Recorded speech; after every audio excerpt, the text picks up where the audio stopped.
Hey there, this is Danny from Bozo Mag. Here we have a conversation between myself and Kara Joslyn, the painter. This conversation was recorded in Kara's studio, located in Los Angeles, sometime in January 2019. The release of this video coincides with the opening of her exhibition entitled Dandy in the Underworld in February 2019. Thank you. Okay, so I have a question here that just says, we should talk about the title of the show, which is Dandy in the Underworld? Dandy in the Underworld, yes. What is that? Dandy in the Underworld is appropriated from the title of the last T-Rex album, which there's also a track by that title, song. So I don't know if you know the story of T-Rex, but as a figure, he's this person who always said he was going to be famous and basically tried until he was. Yeah. But he started off in the 60s, wearing all white, being psych rocker. Then he went into this kind of wizard rock phase. Okay, so he's trying on different coats. Yeah. But wizard rock was really, it was really dear to him. It was really a real thing.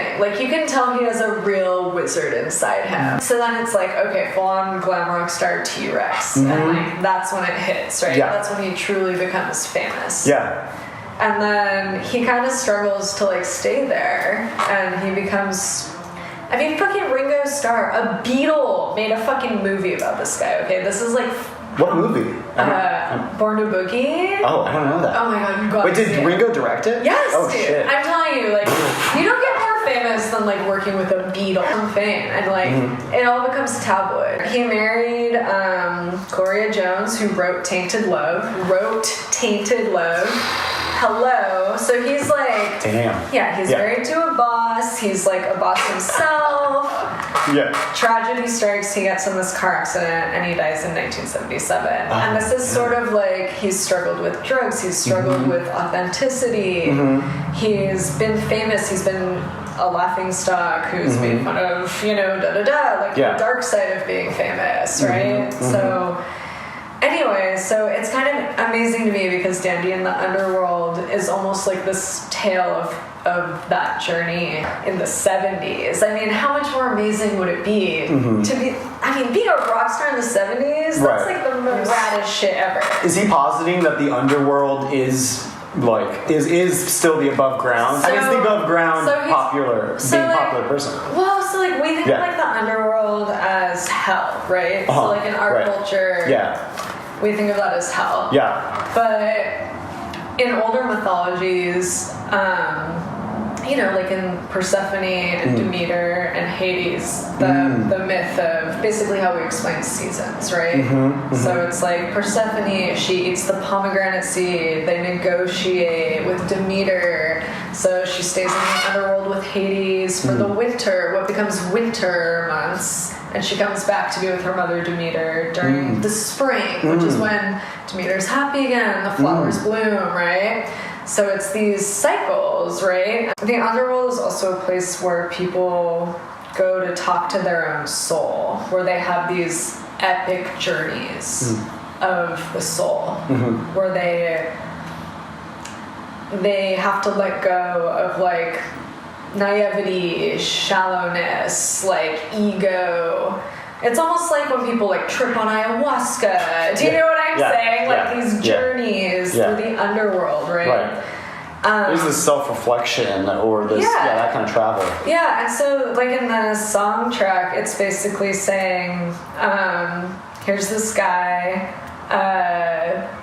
he was a partier, exalted companion of cocaine nights. Okay, yes.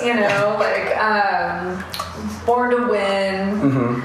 All of this stuff that's very big and surface. And then, by the end of the song, he's doomed to forever haunt the mansions of hell.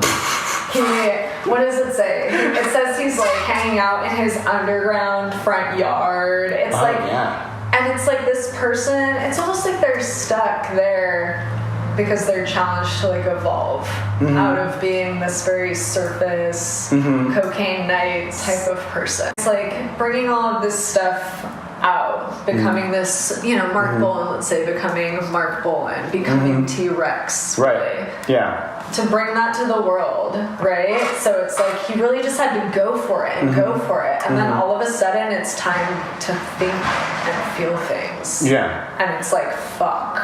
Yeah. So it's like, that's the dandy in the underworld. Yeah. It's like suddenly it's like this challenge for this person who like has this facility to have a certain kind of energy, to then turn it back inward. Huh, yeah. Within the mythology of Marc Bolan, I guess it's sort of like,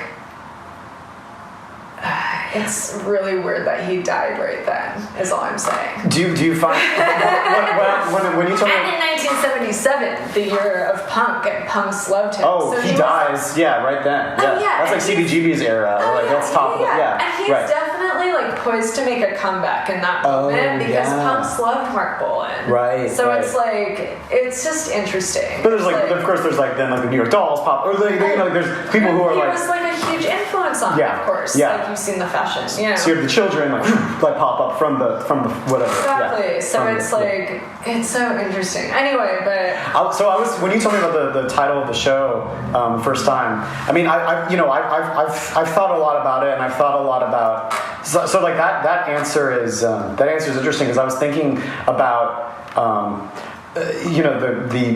the way in which you use color or don't use color in a lot of these paintings, which is primarily black, white, some tones of silver, sometimes touches of blue. Especially for the paintings that are going to be in this show. I was thinking a lot about the Underworld. I mean, you do this like thing with the content of the paintings where you almost you swallow the background. There is nothing going on. These pieces are. The content that's in these paintings is just floating in this blackness, in this black kind of vacuous space. And so I thought a lot about the Underworld being several things. One being that spatial plane that you've placed these works in, but also I thought a lot about studio. I thought about you as a dandy in the Underworld. Like a dandy. Is a dandy in the Underworld you in the studio working on stuff, or is the dandy in the Underworld? True. It's a kind of funny.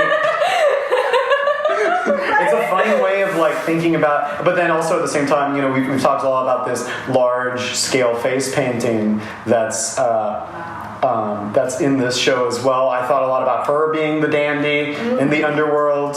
I wrote notes on my phone. Maybe you're the dandy in the Underworld. Am I the dandy? Maybe anybody. Yeah. Anybody has played that role. Yeah. And it's that's what's cool about myths and also about songs is that they speak to many people's personal experience, right? And I think,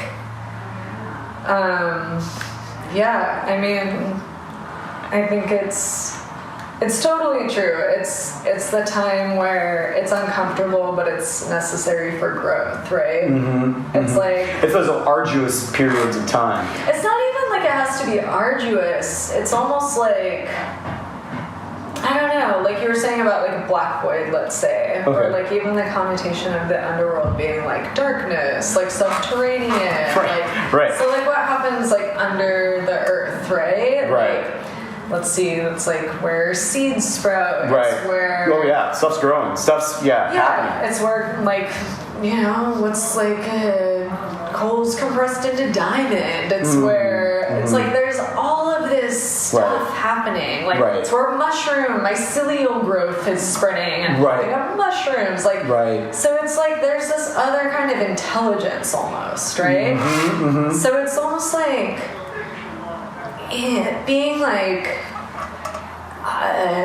conditioned and in this one kind of intelligence, and then tapping into that other.